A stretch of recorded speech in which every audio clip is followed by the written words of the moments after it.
This is Chapter 12 of Alice in Wonderland by Lewis Carroll. Chapter 12, The Lobster Quadrille.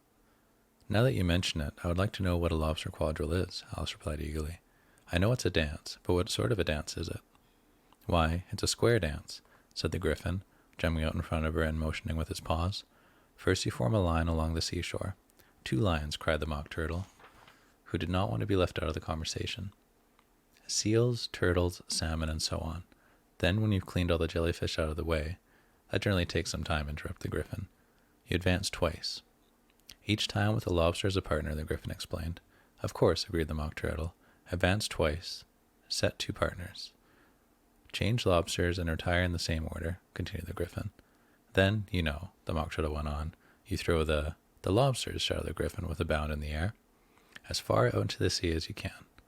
Swim after them, screamed the Gryphon. Turn a somersault in the sea, cried the Mock Turtle, dancing wildly about. Change partners again, yelled the monsters at the top of their lungs.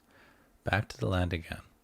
And that's all the first figure of the dance, said the Mock Turtle, suddenly lowering his voice. The 2 creatures, who had been rushing wildly about all this time, sat down again very sadly and looked at Alice. It must be a very pretty dance, she said quietly. Would you like to see a little of it? Asked the Mock Turtle. Very much indeed, Alice replied tactfully. Come, let's try the first figure, said the Mock Turtle to the Gryphon. We can do it without lobsters, you know. Who shall sing? Oh, you sing, said the Gryphon. I've forgotten the words. So they began dancing solemnly round and round Alice, every now and then stepping on her toes when they passed too closely. They waved their front paws in the air to keep time, while the Mock Turtle sang the song slowly and sadly. Will you walk a little faster, said a whiting to a snail. There's a porpoise close behind us, and he's treading on my tail. See how eagerly the lobsters and the turtles all advance.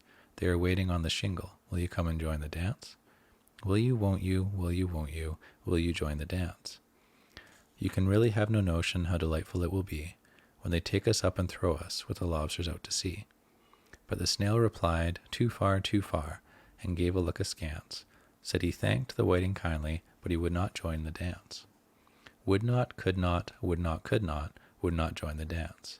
What matters it how far we go, his scaly friend replied. There is another shore, you know, upon the other side.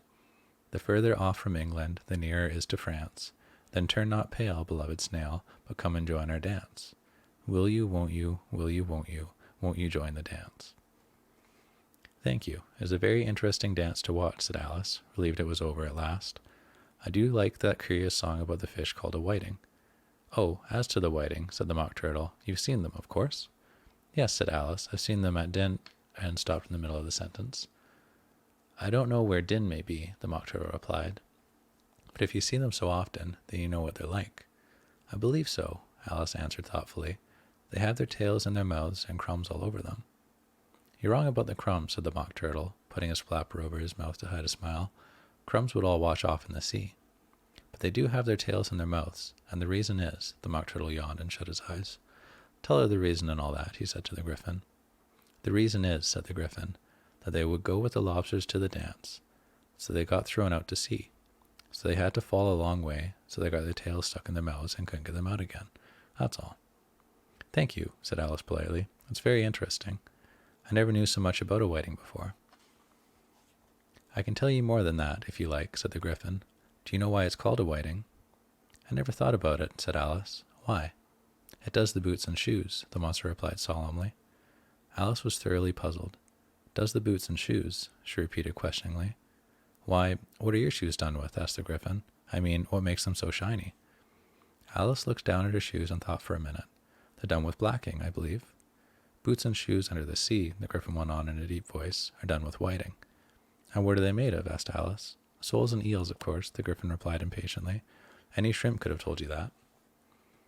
And if I'd been the whiting, said Alice, whose mind was still on the song, I'd have said to the porpoise, keep back, please. We don't want you with us. They have to have him with them, the Mock Turtle said. No wise fish will go anywhere without a porpoise. Wouldn't it? Said Alice, quite surprised. Of course not, said the Mock Turtle. Why, if a fish came to me and told me he was going on a trip, I would ask, with what porpoise? Don't you mean purpose? Asked Alice. I mean what I say, the Mock Turtle replied, somewhat offended. Come, let's hear some of your adventures, the Gryphon asked, sitting down beside Alice. I could tell you my adventures beginning with this morning, Alice said cautiously, but there's no use going back to yesterday, because I was a different person then. So Alice began her story at the time when she first saw the white rabbit. In the beginning, she was a little nervous, but when the two creatures sat close to her, one on each side, and listened intently, she gained courage and continued. "It's a very curious story," said the Gryphon when she had finished. "Repeat it, if you will." "How these creatures ordered me about," thought Alice. However, she got up and started to repeat her story, but her head was so full of the lobster quadrille that she hardly knew what she was saying, and her words came out in a very strange way. "'Tis the voice of the lobster," I heard him declare. "You have baked me too brown, I must sugar my hair. As a duck with its eyelids, so he with his nose trims his belt and his buttons, and turns out his toes. When the sands are all dry, he is gay as a lark, and will talk in contemptuous tones of the shark. But when the tides rise and sharks are around, his voice is in timid and tremulous sound." "That all sounds like uncommon nonsense," said the Mock Turtle with a very strange expression on his face. Alice said nothing. She had sat down in the grass with her face in her hands, wondering if anything would ever happen in a natural way again. "I think you better stop now," said the Gryphon, and Alice was only too glad to do so.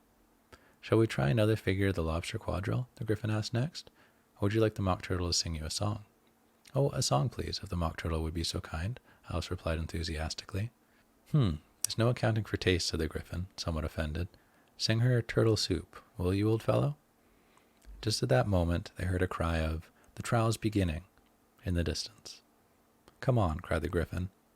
With that, he grabbed Alice by the hand and rushed off with her. Faintly, somewhere behind them in the wave of the breeze, they could hear the first chorus of the Mock Turtle's sad, soulful song. "Beautiful soup, so rich and green, waiting in a hot tureen. Who for such dainties would not stoop? Soup of the evening, beautiful, beautiful soup." But already Alice's mind was on what might be coming next, rather than on the poor turtle's wail. Things happened and changed so quickly in this place, one could barely pay any attention to what was happening before something else completely different came in its place. And soon, poor Alice couldn't think at all. It was all she could do to keep up with the Gryphon as he raced along, pulling her with him.